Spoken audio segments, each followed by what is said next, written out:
Roller coaster जिसमें आप पाएंगे पूरे दिन की तमाम अहम खबरें। कोई खबर छूट कर नहीं जाएगी, हर वो खबर जो आप चाहते हैं, जिस अंदाज में आप चाहते हैं, without waste of time. Big and bold. सबसे पहले आपको दिखाता हूं आज की वो खबरें जो खास तौर से आज रही बिग एंड बोल्ड। ये देखिए जरा, महाराष्ट्र के सियासी उलटफेर में कैसे फंसा विपक्ष, ये आपको बताएंगे। और साथ ही 24 के सियासी पिच में मोदी विरोधी ब्रिगेड कैसे हुई क्लीन बोल्ड, पूरा सियासी गणित आपको समझाएंगे।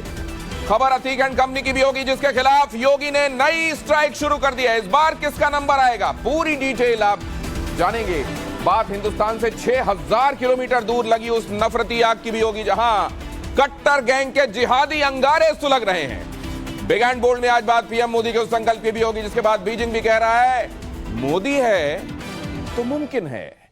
ये तमाम खबरें आगे आपको बताएंगे, लेकिन पहले ये अहम खबर माफिया अतीक से जुड़ी हुई है। बिग एंड बोल्ड खबर, प्रयागराज पुलिस ने अतीक अहमद की बहन आयशा नूरी और अशरफ की पत्नी जैनब पर शिकंजा कसने की तैयारी कर ली है। यूपी पुलिस बहुत जल्द आयशा और जैनब पर इनाम घोषित कर सकती है। गिरफ्तारी में मदद करने वाले को यूपी पुलिस इनाम देगी। आयशा और जैनब को उमेश पाल हत्याकांड में आरोपी बनाया गया है। दोनों पर फरार शूटर्स को पैसे देने और फरारी में मदद करने का आरोप है। यूपी पुलिस और एसटीएफ पिछले 4 महीनों से दोनों की तलाश कर रही है। बिग एंड बोल्ड में अगली अहम खबर, यूनिफॉर्म सिविल कोड पर आज संसदीय समिति की अहम बैठक से जुड़ी हुई। बैठक में लॉ कमीशन की रिपोर्ट पर चर्चा हुई। सूत्रों के अनुसार समिति के सदस्यों ने सरकार की मंशा पर सवाल उठाते हुए कहा कि जल्दबाजी न करते हुए चर्चा करके यूसीसी को लाना चाहिए। बैठक में कहा गया कि मामला समाज के हर धर्म जाति समुदाय से जुड़ा हुआ है, इसलिए ख्याल रखा जाना जरूरी है। बैठक में यह भी सुझाव दिया गया कि यूसीसी का असर देश के उत्तर पूर्वी इलाकों और आदिवासियों पर नहीं पड़ना चाहिए। हालांकि शिवसेना, बीएसपी और टीआरएस ने यूसीसी का विरोध नहीं किया है। और प्रधानमंत्री नरेंद्र मोदी की अध्यक्षता में आज दिल्ली के प्रगति मैदान में मंत्रिपरिषद की बैठक जारी है। बैठक में संकेत मिल रहे हैं कि मॉनसून सत्र से पहले मंत्रिपरिषद में फेरबदल हो सकता है और अगर ऐसा होता है तो सहयोगी दलों को मंत्रिमंडल में प्रतिनिधित्व मिलेगा। मंत्रिपरिषद की बैठक में सरकार की फ्लैगशिप योजनाओं की जमीनी स्थिति पर चर्चा हो रही है। साथ ही 9 साल के कामकाज को लेकर मंत्रालयों ने कितना गोल अचीव किया है, कहां कमी रह गई है, इन सभी मुद्दों पर विस्तार से समीक्षा हो रही है। और इसके साथ ही चुनावी साल में नए सरकारी प्रोजेक्ट्स जिनका शुभारंभ या शिलान्यास किया जा सकता है उसकी भी समीक्षा हो रही है। प्रधानमंत्री नरेंद्र मोदी ने पहली बार कैबिनेट की बैठक दिल्ली के प्रगति मैदान कन्वेंशन सेंटर में की है। यहां बैठक क्यों की गई है, यह कन्वेंशन सेंटर क्यों खास है, चलिए आपको जल्दी से बताते हैं। बीजिंग के इंटरनेशनल कन्वेंशन सेंटर से 2 गुना बड़ा, दिल्ली के मौजूदा विज्ञान भवन से 5 गुना बड़ा यह कन्वेंशन सेंटर है। 1,22,000 वर्ग मीटर में वर्ल्ड क्लास एम्फी थिएटर है। यहाँ एक वीआईपी लाउंज है, 2 ऑडिटोरियम है, डाइनिंग रूम, सेमिनार, यहाँ उसके लिए खास व्यवस्था। मीटिंग के लिए 25 कमरों का अलग कॉम्प्लेक्स बनाया गया है। जून 2017 में इसके निर्माण का काम शुरू हुआ था और G20 शिखर सम्मेलन का मुख्य आयोजन स्थल यही है। इसके पहले एक तरीके से इसी बैठक के दौरान यहाँ की तैयारियों की समीक्षा भी हो जाएगी और इसी बहाने यह कन्वेंशन सेंटर जाहिर है लोगों की नजरों में और जुबान पर भी आएगा। सम्मेलन का मुख्य आयोजन स्थल पीएमओ की सीधी निगरानी में सेंटर का काम हो रहा है। ये जो G20 के लिए मुख्य आयोजन स्थल है, जो प्रधानमंत्री की निगरानी में सीधे जहां पर कामकाज हो रहा है वहां के कामकाज की देखरेख भी हो जाएगी, साथ में बैठक भी हो जाएगी। अगली अहम खबर की तरफ आपको ले चल रहा हूं बिग एंड बोल्ड में। अगली अहम खबर मणिपुर में हिंसा से जुड़ी हुई, इसको लेकर दायर याचिका पर आज सुप्रीम कोर्ट में सुनवाई हुई। सुप्रीम कोर्ट ने मणिपुर हिंसा को लेकर मणिपुर सरकार से अपडेटेड स्टेटस रिपोर्ट मांगी है। सुप्रीम कोर्ट ने पूछा है कि मणिपुर में हालात सामान्य करने के लिए कदम क्या उठाए जा रहे हैं, कितने रिलीफ कैंप बनाए गए और अभी तक कितने हथियार बरामद किए गए। अब इस मामले पर 10 जुलाई को अगली सुनवाई होगी। सुप्रीम कोर्ट में दायर याचिका में आदिवासियों की सुरक्षा सेना से कराने की मांग की गई। और बिग एंड बोल्ड में अगली अहम खबर लॉरेंस बिश्नोई से जुड़ी हुई। लॉरेंस बिश्नोई को दिल्ली से अहमदाबाद ले जाने का मास्टर प्लान तैयार किया जा रहा है। गुजरात पुलिस को बिश्नोई की 2 दिनों की रिमांड मिली है। लॉरेंस बिश्नोई को चाक चौबंद सुरक्षा व्यवस्था के बीच अहमदाबाद ले जाया जाएगा। इस दौरान गुजरात एटीएस और चेतक कमांडो तैनात रहेंगे। लॉरेंस बिश्नोई को 48 घंटे में कोर्ट में पेश करना होगा। इस दौरान बॉर्डर स्मगलिंग के मामले में लॉरेंस बिश्नोई से पूछताछ होगी। गुजरात एटीएस को सीमा पार से ड्रग तस्करी के मामले में गैंगस्टर लॉरेंस बिश्नोई से पूछताछ करनी है। गुजरात पुलिस की एटीएस विंग को लॉरेंस बिश्नोई के खिलाफ पुख्ता सबूत मिले थे, जिसके बाद ट्रांजिट रिमांड ली गई। और बिग एंड बोल्ड में आगे जब आप चलेंगे तो पॉलिटिकल सेक्शन में आपको दिखाएंगे क्या सच में मोदी विरोधियों का गेम ओवर हो गया। ये पूरी खबर आपको बताएंगे, लेकिन उससे पहले देखिए big and bold quick takes.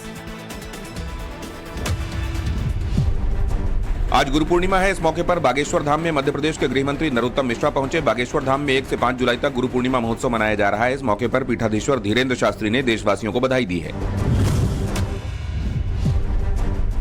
आज नई दिल्ली के हाई सिक्योरिटी फ्लाइंग जोन में प्रधानमंत्री आवास के ऊपर ड्रोन उड़ने की खबर से हड़कंप मच गया। नई दिल्ली जिले के पुलिस कंट्रोल रूम में सोमवार सुबह कॉल आई थी। उसमें प्रधानमंत्री आवास के ऊपर संदिग्ध उड़ने वाली चीज देखने की बात कही गई थी, जिसके बाद एसपीजी एक्शन में आ गई। आम आदमी पार्टी के नेता और दिल्ली के पूर्व डिप्टी सीएम मनीष सिसोदिया को हाईकोर्ट से बड़ा झटका लगा है। दिल्ली हाईकोर्ट ने उनकी जमानत याचिका रद्द कर दी है। कोर्ट ने कहा है मनीष सिसोदिया दिल्ली सरकार में प्रभावशाली पद पर रहे हैं, ऐसे में जमानत मिलने पर गवाहों को प्रभावित करने की संभावना से इनकार नहीं किया जा सकता।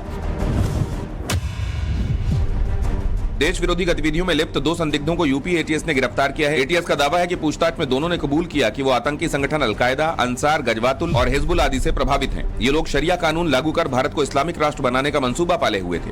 बहुत जल्दी से देखते हैं बिग एंड बोल्ड में आज क्या पॉलिटिकल डेवलपमेंट्स हैं जो हम आपके लिए लेकर आए हैं। महाराष्ट्र से जारी सियासी उठापटक के बीच एनसीपी प्रमुख शरद पवार ने अजीत पवार के साथ गए हुए प्रफुल्ल पटेल और सुनील तटकरे को पार्टी से निष्कासित कर दिया है। इन दोनों के खिलाफ पार्टी के अंदर एक्शन लेने की मांग चल रही थी। प्रफुल्ल पटेल को शरद पवार ने पार्टी का कार्यकारी अध्यक्ष बनाया था।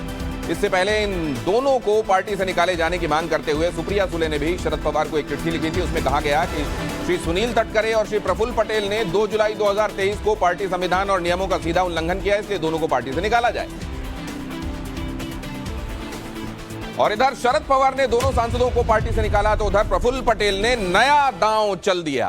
सुनील तटकरे को एनसीपी का महाराष्ट्र प्रदेश अध्यक्ष नियुक्त कर दिया। उन्होंने कहा कि मैं सुनील तटकरे को महाराष्ट्र प्रदेश अध्यक्ष नियुक्त करता हूं और मैंने आधिकारिक तौर पर जयंत पाटिल को बता दिया है कि उन्हें महाराष्ट्र प्रदेश अध्यक्ष पद से हटा दिया जाना चाहिए। आपको बता दें कि जयंत पाटिल शरद पवार के साथ हैं, तो कुल मिलाकर अब यह लड़ाई भी शुरू हो चुकी है कि एनसीपी है किसकी और पार्टी पर दबदबा किसका रहेगा। मतलब कुल मिलाकर यह वही हो रहा है जो शिवसेना के साथ आपने बीते दिनों होता हुआ देखा है।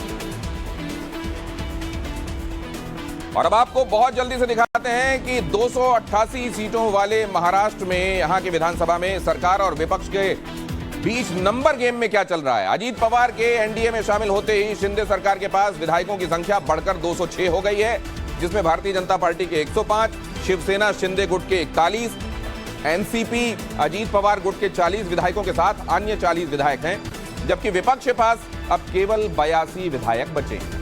और इसमें कांग्रेस के 44, शिवसेना उद्धव गुट के 15 और एनसीपी के 14 विधायकों के साथ 9 अन्य विधायक शामिल। 2024 में मोदी को हराने का सपना देखने वाले विपक्ष के लिए यह कितना तगड़ा झटका है, इस रिपोर्ट में। 2024 के चुनाव से पहले देश की सियासत में मोदी का पावर गेम शुरू हो गया है, जिसकी शुरुआत महाराष्ट्र में आए सियासी भूचाल से हुई।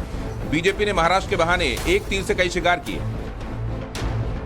सबसे पहले एनसीपी को ही तोड़ दिया। इससे न सिर्फ शरद पवार की हवा निकल गई, बल्कि एनसीपी, कांग्रेस और शिवसेना उद्धव गुट को भी करारा झटका दिया, क्योंकि मजबूत विपक्ष आने वाले दिनों में बीजेपी को नुकसान पहुंचा सकता था। जबकि मुख्यमंत्री शिंदे अब बीजेपी के लिए राजनीतिक तौर पर मजबूरी भी नहीं रह गए, क्योंकि जितने विधायक शिंदे के पास हैं उतने ही विधायक अजीत पवार के पास भी हैं। साथ ही एनसीपी से आए विधायकों को मंत्री बनाकर बीजेपी ने जाति और भौगोलिक संतुलन बनाने में भी कामयाबी हासिल की है, जिसका सीधा असर 2024 के चुनावों में देखने को मिलेगा। दरअसल उत्तर प्रदेश के बाद महाराष्ट्र में लोकसभा की सबसे ज्यादा सीटें हैं। यूपी में लोकसभा की 80 सीटें हैं, जबकि महाराष्ट्र में 48 सीटें हैं। 2019 के लोकसभा चुनाव में बीजेपी ने यूपी में 62 सीटें जीती थी, जबकि महाराष्ट्र में बीजेपी को 23 और उसकी सहयोगी पार्टी रही शिवसेना को 18 सीटें मिली थी। यही वजह है कि बीजेपी का जितना फोकस यूपी पर है, उतनी ही तवज्जो महाराष्ट्र को भी दी जा रही है। महाराष्ट्र की राजनीति में हुई इस उठापटक के बाद शरद पवार भी बैकफुट पर हैं, क्योंकि इसने विपक्ष का पूरा सियासी गणित बिगाड़ दिया है। अजीत की बगावत का ही असर है कि विपक्ष की बेंगलुरु में होने वाली जिस बैठक की तारीख का ऐलान खुद शरद पवार ने किया था, अब उस बैठक पर ही असमंजस है। यही नहीं, महाराष्ट्र में हुए सियासी फेरबदल का असर यूपी, बिहार और बंगाल में भी दिख सकता है। बगावत की सुगबुगाहट तेज हो गई है और आने वाले दिनों में इसका सीधा माइलेज बीजेपी को ही मिलेगा। तू डाल तो मैं पात और अगली अहम खबर उत्तर प्रदेश से। सुहेल देव, भारतीय समाज पार्टी के अध्यक्ष ओम प्रकाश राजभर ने दावा किया है कि महाराष्ट्र के बाद उत्तर प्रदेश में भी बड़ा सियासी खेल हो सकता है। राजभर का दावा है कि अखिलेश यादव की समाजवादी पार्टी भी टूट सकती है क्योंकि उनके कई विधायक हमारे संपर्क में हैं। साथ ही उन्होंने यह दावा भी किया कि अखिलेश के कुछ विधायक और सांसद बीजेपी के संपर्क में भी हैं। इसका सीधा मतलब यह है कि जो एक दिन पहले महाराष्ट्र में हुआ वो बहुत जल्द उत्तर प्रदेश में भी हो सकता है, अगर इस दावे में दम। और बिग एंड बोल्ड में आ गई अहम खबर बिहार से। बिहार के पूर्व डेप्यूटी सीएम सुशील कुमार मोदी ने नीतीश कुमार पर बड़ा बयान दिया। नीतीश कुमार महाराष्ट्र के सियासी घटनाक्रम से डर गए हैं, इसलिए वो अपने विधायकों के साथ बैठक कर रहे हैं, कहा है सुशील मोदी ने। नीतीश अपने विधायकों के साथ कभी मुलाकात नहीं करते, लेकिन टूट के डर से अब वो सभी विधायकों से वन ऑन वन मिल रहे हैं, ऐसा कहना है सुशील कुमार मोदी का। वहीं हाल ही में महागठबंधन से अलग हुए जीतन राम मांझी ने भी कहा कि जेडीयू के कई विधायक और सांसद नीतीश से नाराज हैं। बहुत जल्द एनसीपी की तरह जेडीयू भी टूट सकती है। तो कुल मिलाकर महाराष्ट्र के सियासी घटनाक्रम से पूरे देश में बवाल, सियासी बवाल मचा हुआ। और समझिए कि किस तरीके से महाराष्ट्र के सियासी उठापटक का असर यूपी से लेकर बिहार तक में दिखाई दे रहा है। Side effect of Maharashtra UP to Bihar. Samajwadi Party में बड़ी टूट होगी, ओम प्रकाश राजभर ने कहा, यह हमने आपको अभी बताया।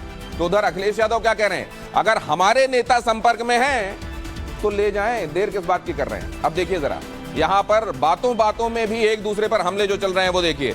जल्द जेडीयू में होगी कोई बड़ी फूट, यहां पर जीतन राम मांझी कह रहे हैं, अध्यक्ष हैं हम के। और नीतीश विधायकों से मिलते नहीं थे, अब तो बुला बुलाकर वन ऑन वन मिल रहे हैं, ये कह रहे हैं सुशील मोदी। तो इधर ये कहा जा रहा है ललन सिंह की तरफ से कि बिहार जेडीयू में कोई टूट नहीं है। जेडीयू के बारे में ये कहने वाले लोग ये असल में महाराष्ट्र के घटनाक्रम से यहां का की जो तुलना कर रहे हैं वो ठीक नहीं है। कुल मिलाकर इन बयानों के बीच हकीकत क्या है आने वाले दिनों में अनफोल्ड होते हुए वो आप देखेंगे। और अगली अहम खबर है लैंड फॉर जॉब मामले में क्या हुआ, चार्जशीट दायर हो गई। दिल्ली की राउज एवेन्यू कोर्ट ने सीबीआई की तरफ से दायर आरोप पत्र में बिहार के डिप्टी सीएम तेजस्वी यादव को आरोपी बनाया गया। चार्जशीट में लालू यादव और राबड़ी देवी के भी नाम शामिल हैं। इसके अलावा कई कंपनी समेत कई और लोगों के नाम आरोपी के तौर पर शामिल किए गए। और अगली अहम खबर सुप्रीम कोर्ट से। देश की सबसे बड़ी अदालत ने आज दिल्ली की केजरीवाल सरकार को कड़ी फटकार लगाई। कोर्ट ने 3 साल में विज्ञापनों पर खर्च का ब्यौरा मांगा है और पूरे मामले की 2 हफ्ते में रिपोर्ट तलब की है। तो विज्ञापन को लेकर कितना खर्च किया गया है इस मामले में अब सुप्रीम कोर्ट को बताना होगा। विज्ञापन के खर्च के बारे में अदालत में ब्यौरा देना होगा आम आदमी पार्टी को। 3 साल में कितना खर्च किया बताओ। और आगे बिग एंड बोल्ड इंटरनेशनल में आप देखने वाले हैं किस तरीके से फ्रांस में फैली है नफरत की आग और इसके पीछे कट्टर गैंग की कैसी है खुराफात। लेकिन उससे पहले आपको दिखाता हूं बिग एंड बोल्ड ये पॉलिटिकल क्विक। आरजेडी अध्यक्ष लालू यादव ने कहा कि शरद पवार की सियासी ताकत और हैसियत के सामने बीजेपी कभी सफल नहीं हो पाएगी। साथ ही उन्होंने बिहार में किसी भी तरह के ऑपरेशन लोटस की संभावना से इनकार किया। समाजवादी पार्टी के नेता और पसमानदा समाज के राष्ट्रीय अध्यक्ष अनीस मंसूरी ने कहा है कि पीएम मोदी अगर पसमानदा के लिए काम करें तो उनके साथ जाने में परहेज नहीं है। साथ ही उन्होंने ये भी कहा कि उनका यूसीसी से विरोध नहीं है, लेकिन सरकार को इसका स्वरूप सबके सामने रखना चाहिए। टीएमसी के राष्ट्रीय महासचिव और सांसद अभिषेक बनर्जी ने बंगाल कांग्रेस अध्यक्ष अधीर रंजन चौधरी को आड़े हाथों लिया। उन्होंने कहा कि अधीर रंजन राज्य में बीजेपी के सबसे बड़े एजेंट हैं, साथ ही बीजेपी नेताओं जैसी भाषा भी बोलते हैं। 14वीं कर्नाटक विधानसभा का पहला सत्र आज से शुरू हो गया है। मुख्यमंत्री सिद्धरामैया वित्त मंत्री की हैसियत से 7 जुलाई को बजट पेश करेंगे। कांग्रेस सरकार की तरफ से धर्मांतरण विरोधी, गो हत्या विरोधी कानून को रद्द करने की वजह से सत्र के हंगामेदार रहने के आसार हैं। कर्नाटक के गृह मंत्री जी परमेश्वर ने बिटकॉइन घोटाले की जांच के लिए एसआईटी बनाने का आदेश दे दिया है। एसआईटी की जांच शुरू होते ही यहां बीजेपी नेताओं की मुश्किलें बढ़ सकती हैं, क्योंकि पूरे मामले में कुछ बीजेपी नेताओं पर मिलीभगत के आरोप हैं। और अब आपको दिखाता हूं बिग एंड बोल्ड ट्रेंडिंग शुरुआत मौसम की खबरों के साथ। उत्तराखंड और हिमाचल के पहाड़ी इलाकों में भारी बारिश का दौर जारी है। मौसम विभाग का अनुमान है कि अगले कुछ दिनों तक पहाड़ी इलाकों में इसी तरह के हालात बने रह सकते हैं। इसके अलावा पूर्वी उत्तर प्रदेश और बिहार के कुछ जिलों में भी ऑरेंज अलर्ट साउंड किया गया है, यानी उन इलाकों में बहुत तेज बारिश होगी जिससे वहां की नदियां भी उफान पर आ सकती हैं। इसके अलावा गुजरात के जूनागढ़ समेत कई इलाकों में बारिश से हालात खराब हैं। राहत और बचाव दल उन इलाकों में पूरी मुस्तैदी से काम में जुटा हुआ है। इधर दिल्ली में मानसून ने कुछ दिनों तक तो मानसून ने लोगों को राहत दी है, लेकिन अब उमस वाली गर्मी लोगों को परेशान कर रही है। हालांकि मौसम विभाग का कहना है कि अगले कुछ दिनों में लोगों को इस गर्मी से राहत मिल सकती है। और अब बहुत जल्दी से आपको बता देते हैं कि कल कैसा रहने वाला है आपके मौसम, आपके उस जगह जहां आप रह रहे हैं वहां का मौसम। देखिए आप किस जगह रह रहे हैं और वहां का मौसम क्या है। दिल्ली अधिकतम 39 degree centigrade, Lucknow 37, Patna 35, Bhopal 32 degree centigrade. ये मैक्सिमम कहां तक जाएगा, आपको कितनी गर्मी लगने वाली है। जयपुर वो बता रहा हूं मैं आपको, जयपुर 36 डिग्री सेंटीग्रेड, कोलकाता 36, मुंबई 31 और अहमदाबाद 35 डिग्री सेंटीग्रेड तक तापमान जा सकता है। ये है आप जहां रहने वाले हैं वहां की खबरों का, वहां के मौसम के बारे में खबर। और अगली अहम खबर ट्विटर से जुड़ी हुई। सोशल मीडिया प्लेटफॉर्म ट्विटर ने भारत में 11 लाख अकाउंट बंद कर दिए हैं। मीडिया रिपोर्ट के हवाले से खबर है कि 26 अप्रैल से 25 मई के बीच इन सभी अकाउंट्स को असेस किया गया। उसमें पाया गया कि अकाउंट चाइल्ड अब्यूज और आतंकवाद जैसी गतिविधियों में शामिल लोगों के थे। इसके अलावा ट्विटर ने एक और बड़ा फैसला लिया। एलन मस्क ने ट्वीट पढ़ने की लिमिट तय कर दी है। जिसका अकाउंट वेरीफाइड होगा वो एक दिन में 10,000 ट्वीट पढ़ सकता है। नॉन वेरीफाइड यूजर एक दिन में केवल 1,000 ट्वीट ही पढ़ पाएंगे। मतलब अब ऐसा नहीं होगा कि आप पूरे दिन मोबाइल हाथ में लेकर ट्विटर को स्क्रॉल करते जाएं और ट्वीट पढ़ते जाएं। 1,000 ट्वीट पढ़ने के बाद नॉन वेरीफाइड यूजर बाकी के ट्वीट नहीं पढ़ पाएंगे। और दिल्ली मेट्रो में तो शराब ले जाने की छूट मिल गई, लेकिन यूपी और हरियाणा के नियम लोगों के लिए मुसीबत बन गए। दिल्ली मेट्रो में 2 सील बंद शराब की बोतल ले जाने की इजाजत है, लेकिन जैसे ही मेट्रो यूपी पहुंचेगी तो नियम बदल जाएंगे। यूपी में केवल 1 बोतल ले जाने की इजाजत है और वो सील बंद नहीं, खुली सील वाली बोतल होनी चाहिए। लेकिन हरियाणा में तो इससे भी बड़ी मुसीबत है, क्योंकि यहां दूसरे राज्यों की शराब लाने को अपराध माना जाता है और पकड़े गए तो जुर्माना और जेल दोनों हो सकते हैं। लिहाजा मेट्रो तो वही रहेगी, लेकिन जैसे ही जगह बदलेगी नियम बदल जाएगा। इसलिए बहुत ध्यान से, कहीं ऐसा ना हो कि आपको लगे 2 ले जाने की इजाजत है और लेने के देने पड़ जाएं। और अब अगली अहम खबर की तरफ आपको लिए चलता हूं। मध्य प्रदेश के इंदौर से खबर। इंदौर में दिन दहाड़े बाइक सवार 2 बदमाशों ने एक लड़की का मोबाइल झपट कर लूट लिया। आपको लग रहा होगा कि ऐसा तो आए दिन होता है, लेकिन यहाँ पर ये तस्वीरें देखिए। ये खबर आपको सावधान करने के लिए है। इस घटना की तस्वीर आपको बताएगी कि एक लड़की मोबाइल पर बात करते हुए जा रही थी, तभी बाइक पर सवार 2 बदमाश आए, लड़की के हाथ से मोबाइल छीना और तेज रफ्तार में बाइक दौड़ा दी। उसके साथ लड़की भी कुछ दूरी तक घिसटती हुई चली गई। लूट का वीडियो वायरल हुआ तो पुलिस ने मामला दर्ज कर आरोपियों की तलाश तेज कर दी। लेकिन अक्सर इस तरह की घटनाओं को बहुत हल्के में ले लिया जाता है और फिर ऐसी ही किसी दुर्घटना का कोई नया व्यक्ति शिकार हो जाता है। इसीलिए सड़क पर चलते वक्त मोबाइल पर बात करते हुए बहुत ज्यादा सावधानी बरतने की आवश्यकता है। और अब खबर उन युवाओं के लिए जो सरकारी नौकरी की तैयारी कर रहे हैं। बहुत जल्दी देखिए, जम्मू विश्वविद्यालय ने भर्ती नोटिफिकेशन जारी किया है। नोटिफिकेशन के मुताबिक प्रोफेसर, असिस्टेंट प्रोफेसर के 180 पदों पर भर्ती निकाली जाएगी। उम्मीदवार ऑफिशियल वेबसाइट jammuuniversity.ac.in पर जाकर आवेदन कर सकते हैं। आवेदन की आखिरी तारीख 10 जुलाई। भारतीय सेना के शॉर्ट सर्विस कमीशन की तरफ से टेक्निकल ऑफिसर के पद पर भर्ती के लिए ऑनलाइन आवेदन प्रक्रिया शुरू हो गई है। उम्मीदवार ऑफिशियल लिंक joinindianarmy.nic.in पर आवेदन कर सकते हैं। आवेदन की प्रक्रिया 19 जुलाई तक जारी रहेगी। भारतीय पशुपालन निगम लिमिटेड ने 300 से ज्यादा वैकेंसीज निकाली हैं। आप भी सर्वेयर और सर्वेयर इंचार्ज के लिए आवेदन कर सकते हैं अगर अर्हता आप पूरी करते हैं। इन पदों के लिए ऑनलाइन आवेदन भारतीय पशुपालन.com पर किया जा सकता है। आवेदन की आखिरी तारीख 5 जुलाई। उत्तर प्रदेश अधीनस्थ चयन सेवा ने डेंटल हाइजीनिस्ट पद के लिए आवेदन मंगाए हैं। इन पदों के लिए ऑनलाइन आवेदन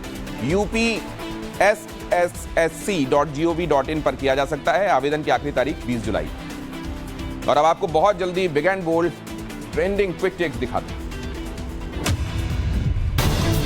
कारोबारी हफ्ते के पहले दिन बेंचमार्क इंडेक्स बढ़त के साथ बंद हुए। निफ्टी 19,322 पर, जबकि सेंसेक्स 65,205 पर क्लोज हुआ। वहीं मल्टी कमोडिटी एक्सचेंज पर आज सोने के रेट में प्रति 10 ग्राम 91 रुपए की कमी देखी गई, जबकि सिल्वर 64 रुपए प्रति किलो की तेजी के साथ बंद हुआ।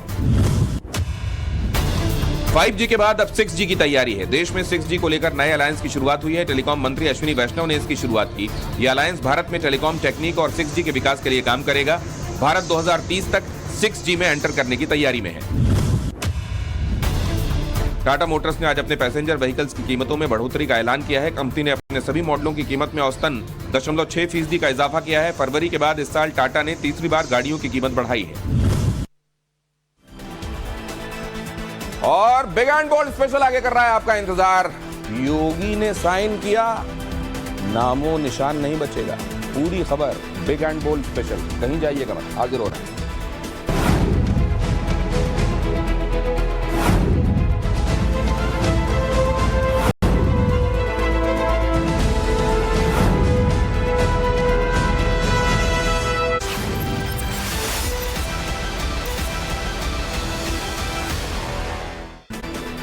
और अब आप देख रहे हैं big and bold special. UP के मुख्यमंत्री योगी आदित्यनाथ आज गोरखपुर में थे। इस दौरान सीएम योगी ने पुलिस अधिकारियों के साथ बैठक की। इस मीटिंग की चर्चा 150 किलोमीटर दूर गाजीपुर तक हुई। गाजीपुर प्रशासन ने मुख्तार अंसारी से जुड़ी एक फाइल को मुख्यमंत्री आवास भेजा है। इस फाइल में उस जमीन पर गरीबों के लिए मकान बनाए जाने का प्लान है जो मुख्तार अंसारी और उसके करीबियों से छुड़ाई गई। अतीक एंड फैमिली के बाद बांदा जेल में बंद माफिया मुख्तार की जमीन कैसे खिसक रही है, ये रिपोर्ट।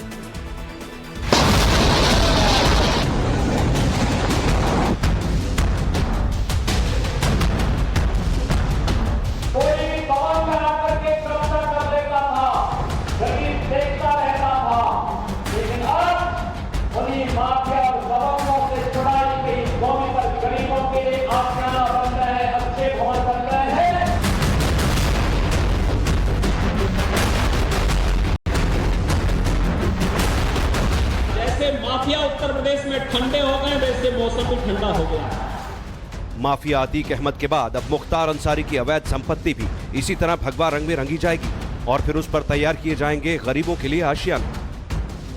30 जून को योगी आदित्यनाथ ने जो ऐलान किया था उस प्रोजेक्ट पर तेजी से काम शुरू हो गया है।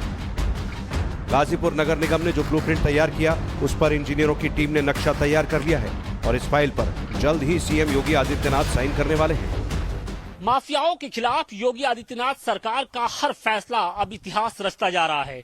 बुलडोजर के जरिए माफियाओं के आतंक पर पहले चोट पहुंचाया और अब उनके कब्जे की अवैध जमीनों पर गरीबों और जरूरतमंदों के लिए आशियाने बनाकर वो एक नजीर पेश कर रहे हैं। कहा यह जा रहा है कि प्रयागराज में अतीक अहमद गैंग पर कार्रवाई के बाद अब अगला number mafia don Mukhtar Ansari का है। माफिया मुख्तार और उसके करीबियों के कब्जे से छुड़ाई गई जमीन पर फ्लैट कब तक तैयार होंगे, इनकी संख्या कितनी हो सकती है, ये सब आपको बताएंगे। मगर ये जान लीजिए आखिर मुख्तार की कितने करोड़ की संपत्ति गरीबों के काम आ सकती है। मुख्तार अंसारी की अब तक 586 करोड़ की संपत्ति जब्त की जा चुकी है, जबकि उसके गुर्गों की करीब 900 करोड़ की अवैध प्रॉपर्टी पर हंटर चला है। इस प्रॉपर्टी में वो गजल होटल भी शामिल है जिसे मुख्तार का ताजमहल कहा जाता था। माना जा रहा है कि ऐसी ही कई प्रॉपर्टी पर अब मकान बनाए जा सकते हैं। मेरे ठीक पीछे एक ऐसी ही प्रॉपर्टी है जो अब खंडहर में तब्दील हो चुकी है। दरअसल ये प्रॉपर्टी महाजन टोली स्थित लबे सड़क है और कहा यह जाता है कि ये माफिया डॉन मुख्तार अंसारी का ड्रीम प्रोजेक्ट था। वो इस इलाके में शॉपिंग कॉम्प्लेक्स बनवाना चाहता था, लेकिन अब उसका जो ख्वाब है वो अधूरा रह गया है, क्योंकि यहाँ पर अब न सिर्फ गाजीपुर जिला प्रशासन की ओर से यहाँ पर कार्रवाई की गई है, बल्कि इस पूरे जो शॉपिंग कॉम्प्लेक्स है उसको भी तोड़ दिया गया है। प्रयागराज में अतीक अहमद की जो प्रॉपर्टी है लुकरगंज में, वहां पर प्रधानमंत्री आवास के तहत वहां पर फ्लैट्स बनाए गए। कुछ उसी तरीके से गाजीपुर में भी इस जमीन पर प्रधानमंत्री आवास योजना के तहत शहरी लोगों के लिए, गरीब और जरूरतमंद जो लोग हैं उनके लिए फ्लैट्स बन सकते हैं। आपको लगता है कि ऐसे माफियाओं के खिलाफ इस तरीके की कार्रवाई होनी चाहिए और जो जमीन कब्जा किया है वहां पर गरीबों के लिए मकान बनने चाहिए? बिल्कुल होना चाहिए। ऐसे माफियाओं को मिट्टी में मिला देना चाहिए और जिस गरीबों का जमीन है उनको वापस मिलना चाहिए, गरीबों का आवास मिलना चाहिए, ऐसा होना चाहिए। बांदा जेल में बंद मुख्तार को योगी आदित्यनाथ के इस फ्यूचर प्रोजेक्ट की खबर जैसे ही मिली वो पेशी के दौरान पसीने से तरबतर हो गया। माफिया को डर इस बात का सता रहा है कि बीते 6 साल में सीएम योगी आदित्यनाथ ने गाजीपुर से लेकर के मऊ, आजमगढ़ और वाराणसी से लेकर के लखनऊ तक जिस तरह उसकी संपत्ति को ध्वस्त किया, कहीं हर जगह ऐसे ही मकान तैयार न कर दिए जाएं। क्योंकि योगी आदित्यनाथ खुले तौर पर कह चुके हैं कि माफिया से छुड़ाई गई अवैध जमीन अब गरीबों के आशियाने में तब्दील की जाएगी और ऐसा यूपी के हर जिले में होगा। मैं इस अवसर पर सभी विकास प्राधिकरणों से कहूंगा, वे भी अपनी माफियाओं से छुड़ाई गई जमीनों पर ऐसे ही गरीबों के लिए आशियाना बना करके भव्य आयोजन माननीय जनप्रतिनिधियों की उपस्थिति में करवा करके उन गरीबों को उनका अधिकार देने का कार्य करेंगे तो यह लोगों के मन में एक नया विश्वास पैदा करेगा। सूत्रों का यह भी कहना है कि इन जमीनों पर ग्राम पंचायत भवन भी तैयार कराए जा सकते हैं। गरीबों के इलाज के लिए सरकारी अस्पताल भी खोले जा सकते हैं। इसके लिए उन तमाम प्रॉपर्टीज का निरीक्षण किया जा रहा है जो हाल फिलहाल के दिनों में या तो जब्त की गई या फिर कुर्क की गई। इनमें मुख्तार की पत्नी अफशा की 6 करोड़ 30 लाख की संपत्ति है जो कि रजदेपुर और फतेहुल्लापुर में है। मुख्तार के साले अनवर शहजाद और शर्जील रजा की कुर्क किया गया 5 करोड़ का प्लॉट है जो कि बबेड़ी में था। मुख्तार के चचेरे भाई मंसूर अंसारी समेत 3 लोगों की अवैध संपत्ति है जिसकी रकम 4 करोड़ 40 लाख बताई जाती है। माफिया के करीबी अंगद राय की 10 करोड़ की प्रॉपर्टी है जो मोहम्मदाबाद इलाके में है। मुख्तार के करीबी जाकिर हुसैन उर्फ विकी की मुस्तफाबाद में जब्त की गई 1.5 करोड़ की जमीन है। यूसुफपुर बाजार में जब्त की गई मुख्तार की 26 लाख की बेनामी संपत्ति है। इसके अलावा 12 करोड़ की वो जमीन भी है जिसे आयकर विभाग ने जब्त किया है। तो उसी जो प्रॉपर्टी है उसमें से एक है गाजीपुर के फतुल्लापुर का। ये आप देख रहे हैं कि ये बड़ा सा एफसीआई का गोदाम है। कहा यह जाता है कि मुख्तार अंसारी और उसके परिवार के लोगों ने जो अवैध जमीन पर अवैध तरीके से इस जमीन पर कब्जा किया और इसके बाद यहां पर एफसीआई का गोदाम बनवाया और इसके बाद इसे भारत सरकार को रेंट पर दे दिया।